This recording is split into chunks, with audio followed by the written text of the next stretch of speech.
Everyone, eto na naman ang aking for today's video, ang maghapon kong ganap. Mula umaga hanggang hapon po ito. Samahan po ninyo ako at panoorin natin sabay-sabay ang aking video, ang aking for today's video. Yan po ay napakaaga pa kanina, dumaan na po yung mag-iisda na yan. Kami po ay pabundok na niya mag-iina. Plano namin pumunta kami nga ni doon at doon kami maghapon. Ayan, at bumili na lamang po kami ng aming aulamin. Niluto ko na rin dito sa bahay yan. Nilinisan po at niluto ko na muna. Binalot ko lamang po yan sa dahon at aking itiniga. At ayan, pakaluto po nga niya. Ay kami ay naglakad na pabundok. Ay naku, ay sumama po dyan si nanay. Napaibig ng sumama pabundok. Ay gusto rin yata maglakad pabundok. At yan nga ni po ay habang kami pabundok ay marami kami siyempre nasasalubong at nakakasabay. Nakakasabay siyempre sa paglalakad namin. Ay yan na nga ni po. Shout out sa misis ni Alvin. Ay nakasabay namin po siya. Naglalakad kami. Ng kaunti yan dyan. Content creator din po yung si Alvin. At hindi po ako nagkakamali. Parang ito po ay si Flora Noning. Flora ang iyong pangalan. Pero kami po din naman ay napasakay din ng kaunti sa tricycle. Kaya lamang po ay palibasa po ay napakalaking ko na. Ay hindi po kami nakayanan ng tricycle sa Lunga. O di kami po ay naglakad din dyan. Pasalunga ay tingnan naman. Hal man din naman kaming mag-iina. Pati si nanay. Pati si Kardeng ay naglakad din pasalunga. O inantay lamang kami saglit doon sa bundok. Ay tingnan naman ninyo si nanay. Di tungkod ang kanyang payong. Hal na maglakad na lang daw kami at kami malapit na nga ni naman. Malapit na nga ni naman. May manok pa kami kasakay. O tingnan naman yan ang tungkod ni nanay. Yan na ito na nga ni naman kami sa bundok agad. Pagsalungan lamang po ng konti yan ay dito na nga ni sa amin. O ayan. At pagdating po nga ni namin din sa bundok. Aba natin yung aking tatlong pamangkin. O nauna pa sa amin yung anak ni Kuya Bat ni si Remrem. Dala ang kanilang bike. Palibasa kagabi doon natulog si Remrem. Kinakuya unad sa bundok ko. Adi sama-sama silang pumunta dyan. At maya-maya pumunta na ako doon sa kapitbahay namin. Nagpagawa ng bahay. Ayan. Nasaktuhan naman po na dumating dyan ang nag-deliver sa kanila. Style may-ari dyan sa Kang Iday. Charot. Dumating ng aming deliver. Ay, tingnan naman ninyo. At pinapiyak na nga niyo po dyan sa Kang Iday.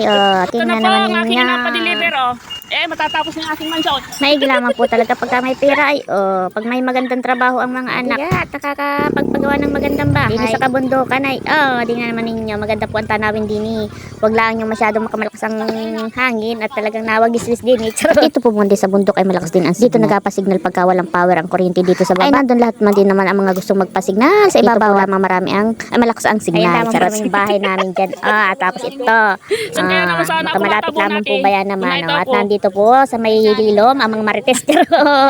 Andiyan po si Nati at saka si Ate Liti. Tingnan mo ninyo at ako pumunta na nga din sa may bahay. Ay nako, hindi pa naghiwalay doon yung mga marites. Ay charot. Yung mga marites. Isang kaway naman dyan, mga marites.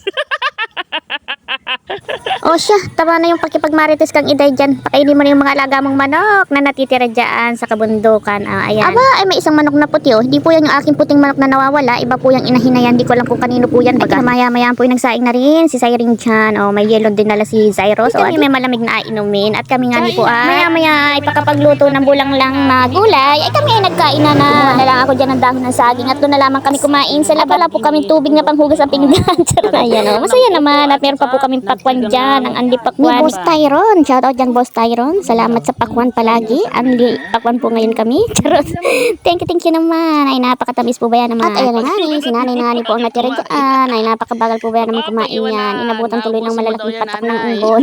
Ambon lamang po yun talaga. At nako, ay may wala din. Ayan, siya daw magkaubos po niyan lahat. At yung haning hapon ay kami maglakad-lakad na rin po kami pababa at malilom naman na. At alas 5 nang may kityan, mag-alas 6 na po yan. Ang ganda na ng paglubog ng araw po dyan. Hindi lang maganda ang aking camera kaya hindi maganda tingnan. Ayan, at nagpiling may-ari na naman po dyan si Kang Iday. Charot!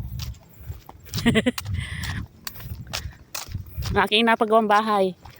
Tapos na literan ang mga trabahante ko.